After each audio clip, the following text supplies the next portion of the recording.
Please, talk to me. Hindi ko kayang tagalan ng pananahimik niya. Alam ko any moment bigla na lang sasambulat ang galit niya. Nang matapos siya, hinubad niya ang jacket nito. Ipinatong sa swivel chair ni Clyde. She is wearing a fitted t-shirt. I am confused. Nevertheless, I understand what she was trying to accomplish. So, my so-called friend come back from the dead. Biglang nanuyo ang lalamunan ko sa takot. Her eyes were deadly. Lumapit ako sa kanya. She didn't move. Danny, please forgive me. Isang malakas na suntok ang tumama sa aking panga, kasabay ng isang high kick sa aking tiyan. Napasadsad ako pabalik sa sofa. I felt the pain. Ipinilig ko ang aking ulo. Tumayo ako ulit at lumapit sa kanya. She utilized her powerful punches.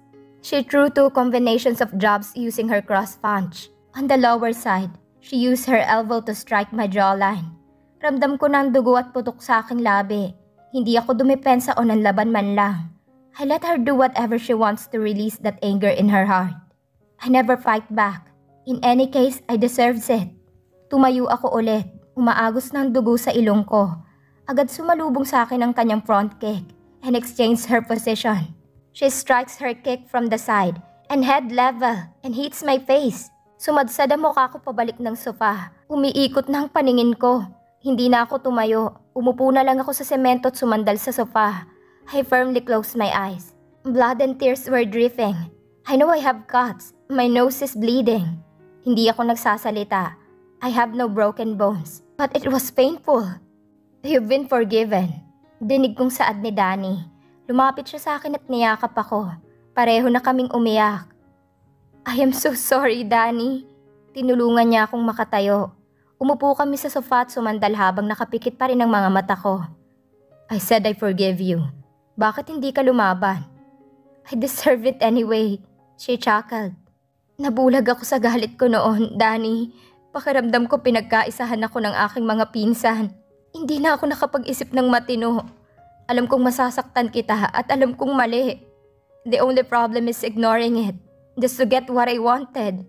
And that is something I regret, Danny. It haunts me every night. Shh. Inilapat niya ang kanyang hintuturo sa aking bibig para pigilan ako sa nais ko pang sabihin. We move on. Besides, what I did to you will take days before it heals. So we're good. Para na rin itong bipolar. Nakangiti na. She wipes my tears. Pinunasan niya din ang ilong ko. I was never mad at you, Kara. Wala lang akong kasparing lately. Kaya pati ikaw nadamay. What? I had a whole wish list in my head. I've been busy coordinating everything for a week now. Leander hired the most skilled wedding planner in the country, Celestine Carrion. She was beautiful and shy type on the outside, but brutal on the inside. My mom recommended her to Leander. Hindi pa ito nagpahuli sa mga taong magaling sa kani-kanilang larangan, and this woman in front of me was one of them. Okay, so here's the deal. Nagawa ko na lahat ng layout for the church venue. Reception sponsored by Mrs. Senya Rothstein. The food tasting will be next week. I will send you a copy of the menu list. Please inform me if you would like anything so I can talk to the chef. Napatanga lang ako sa kanya. Sa bilis niyang magsalita pati si Leander napatulala na rin. Hon, I think I leave this to you. I will coordinate your wedding gown. Agad itong tumayo at humalik sa aking ulo. Wait, Sir Leander, baka may suggestion pa po kayo bago umalis. No, I let my fiancé decide what she wants. Miss Kara, don't get me wrong, but are you okay? Yeah, pwede pa ulit ng sinabi mo. Masyado kasing mabilis. Ngumiti ito ng ubod tamis. Mukhang naintindihan ako. Sorry, Miss Kara, I am tense kaya po mabilis akong magsalita. Don't be, since wala naman ditong fiancé ko. Will you slow down? Tinakot mo tuloy ang mapapangasawa ko. Sinabayan ko yun ng tawa para hindi siya ma-offend. Namula ang mukha niya sa sinabi ko. Matapos ang halos 3 oras na pagpaplano, parang na-drain ang utak ko. Hindi ko alam na ganito pala kahirap planuhin ang isang araw lang na kasal. Kara, where's Leander? Bigla na lang sumulpot mula sa kung saan si Dylan. Paano ba yan? Umalis na. Tinakot ni Celestine eh. Turo ko sa wedding planner namin. Kita kong pag-iba ng mukha ni Dylan at pagkuyom ng kanyang kamao. Dahil isa akong dakilang Cupid girl, Ngayon nakaisip ako ng kalokohan. Celestine, meet my friend, Dylan Dark Salcedo. Hindi siya nag-angat ng tingin, abala sa pagtatype sa tablet niya. Hey Celeste, ulit ko. Yeah? Sa akin diretso ang mata niya. She never glances Dylan. My friend Dylan. Tumangulang siya at ibinalik ang mata sa table. Samantalang si Dylan parang bubuga na ng apoy sa pag-ignora ni Celestine. Sila din may something? Ang lakas ng radar ko talaga sa ganitong galawan. I was devilishly smiling in my head. May itutukso na ako sa kumag na to. Don't bother, Kara. She's cold as ice. Or should I say, frigid. Fuck off, Salcedo. Nanlaki ang aking mga mata. Agad namang umalis si Dylan. However, Celestine was silently working on my wedding. Abala naman ako sa kakatext sa mga kaibigan ko. Danny was my maid of honor. And of course, ang kapartner niya ay ang napaka-possessive kong pinsan. The nice ladies GC. Me. Danny, when are you going to take your measurements? At everyone. 2? Ilang minuto ko nang naisend ng mensahe. Ang mga bruha hindi man lang nag-seen. Ilang minuto pa akong nakaupo nang mag-angat ng tingin si Celestine at malapad ang ngiti. Miss Kara, here's the 3D version of your church venue. Naumid ang dila ko. Wala akong masabi sa ganda ng pagkakaayos ng simbahan. From the white carpet, each line of chairs has a wedding arch decorated with red carnations. On the side were white rose petals.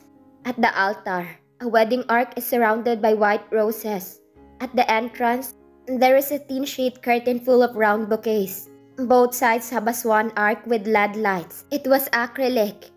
The reception venue was lavish. Everything from wedding stage design to tables and chairs for VIP guests. Aside from what she showed me, my jaw dropped when I saw the metallic beige wedding souvenir. I think my mom was right. She recommended the right person for this job. Parang mapapadali ang pagpaplano ko ng aking kasal. Hindi pa ako nagsasalita sa kung anong gusto ko, nababasa na agad niyang nasa utak ko. Very impressive. So, how long? More or less a month or 2. Pero kung nagmamadali naman, kaya. I can utilize everything to make it fast in a month. I will schedule your prenup a few days after this week's food tasting. Hindi na next week? What do you think? Ikaw na bahala. Just make sure that the event will be beautiful and successful. Minsan lang ako ikasal. I deserve a grand wedding. Dami ng pinagdaanan ko. I know, and of course, your wish was granted. Tumayo na siya at nagpaalam. Napangiti ako. Nag-send na rin ako ng mensahe sa aking groom-to-be. Me. Han, I am finished. Ikaw, I am starving. Leander. Be there in 5 minutes. Love you. Napangiti ako. Leander was sweet on text. And his actions says it all. Marami man akong pinagdaanan. Tama nga sila. Kung kayo, kayo talaga. Destiny will find a way to bring you together. 5 minutes later, Leander showed up with a bouquet of red roses. Mula sa entrada, hindi man lang ako kumurap. Bawat paghakbang niya nakasunod ang aking mga mata. Oh God, ganito ba ang in love? Napakagat ako ng aking pang-ibabang labi. Magsasalita sana ako nang bigla akong dinukwang ni Leander at inangkin ng aking nakaawang na mga labi. Pumulupot agad ang bisig niya sa aking bewang. Isinukbit ko ang aking mga bisig sa batok niya. I felt like I was kissed by a hungry man. Nakaka-addict ang ganito. Hindi niyo naman miss na miss ang isa't isa. Amberlyn! Agad akong kumalas kay Leander at patakbong sinalubong ko siya. Kararating mo lang? Ay hindi. Yung pelosopong sagot niya sarap kurutin sa singit. Dinig ko na lang ang bahagyang pagtawa ni Leander. Nang lingunin ko siya agad siyang tumahimik at ngumiti ng ubod tamis. Pinag-isipan ko pa kung meron pang planong naisip ang mga kaibigan ko for my bachelorette party.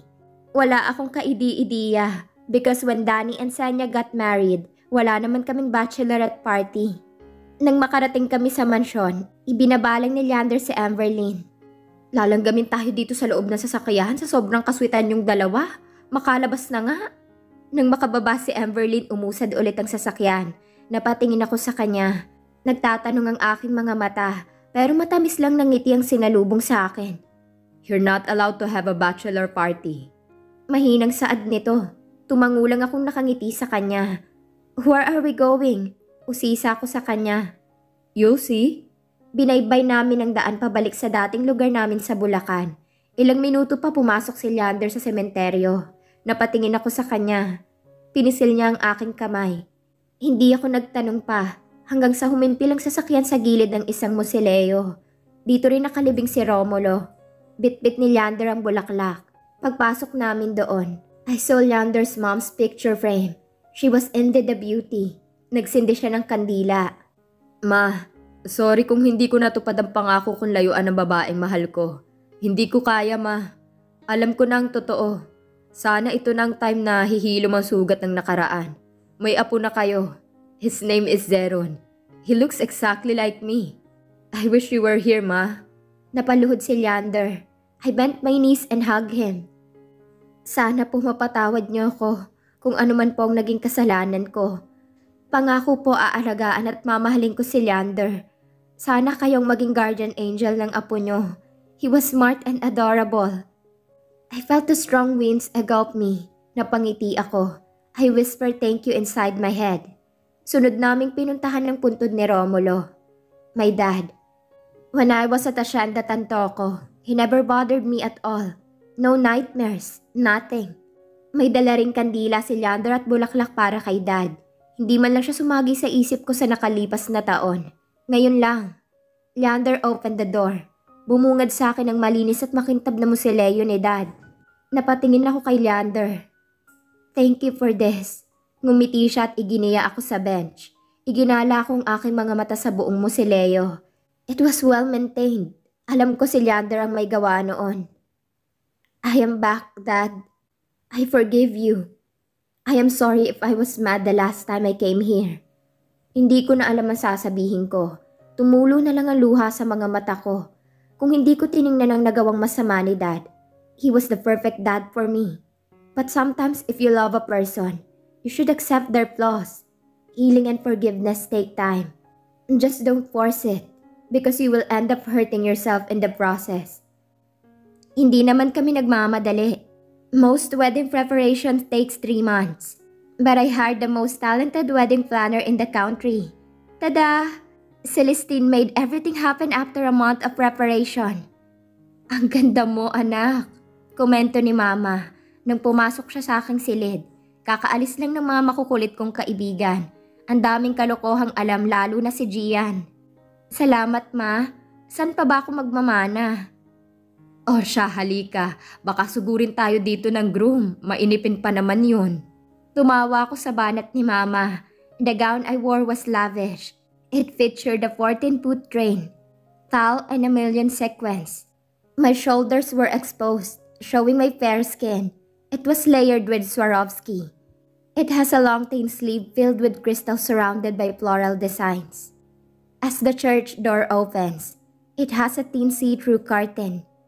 And the design I saw was more magical than the 3D version Celeste showed me. As it felt like I was in Wonderland with my charming friends. I was standing in front of the altar, wearing his white tuxedo. As our eyes met, Leander couldn't hold his tears anymore. And so did I. We had a beautiful start, but we were victims of the fault or mistakes of our parents. But despite that, the truth prevails. And God has His own precise timing to reunite with your true love at the most ideal time, in the right place. Sinalubong ako ng mga ngiti at paghanga ng aming mga bisita at kaibigan. As soon as I saw Lola Denarek and Lola Darlita, I stopped. I hugged them. Thank you, La, for coming. No, thank you for everything, Iha. For repairing the broken bridge. Matalinhagang saad ni Lolo. I know exactly what he meant. Leander was civil to him, with no hatred and no bitterness. As I reached the altar, Leander held my hand. You are the most beautiful bride I have ever laid my eyes on it. I smiled widely. Ang lakas ng kabog ng dibdib ko. Leander always makes me feel beautiful in his eyes. And damn hell, it gives butterflies in my stomach. Mamaya nang malagkit na mga tingin sa isa't isa, simulan na natin ang seremonya para mapagpatuloy niyong ganyang tinginan. Malakas lang na tawang narinig namin sa aming bisita. Konting push. Father, Sabihin nyo na lang po I pronounce you husband and wife. It was from Dylan. Isang batok mula kay Clyde ang natanggap nito. Oh my G, dito pa talaga nagmura sa loob ng simbahan. Dylan is being narcissistic again. Halos wala akong maintindihan sa haba ng sinabi ni Father. Parang nasa alapaap na lang ako. Halos hindi rin lumabas sa bibig ko ang vows na hinanda ko para kay Leander.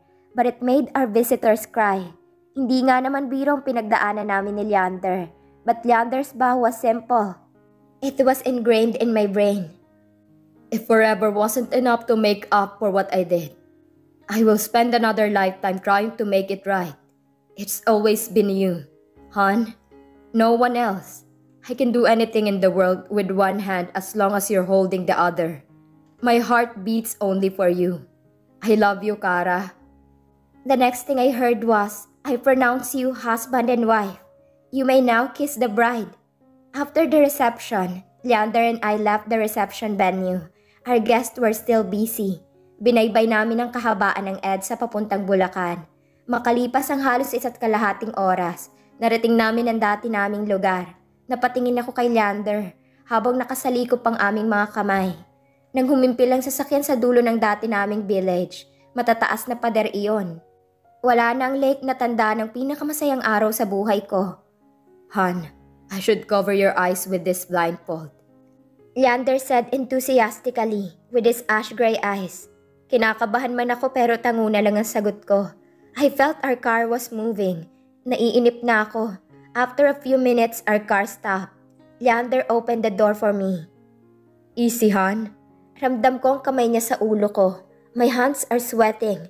My lips are shaking. Hindi ko alam kung ngingiti ako o nanginginig ang mga labi ko. The feeling was ecstatic. Leander, saan ba tayo pupunta? Nainip kong tanong.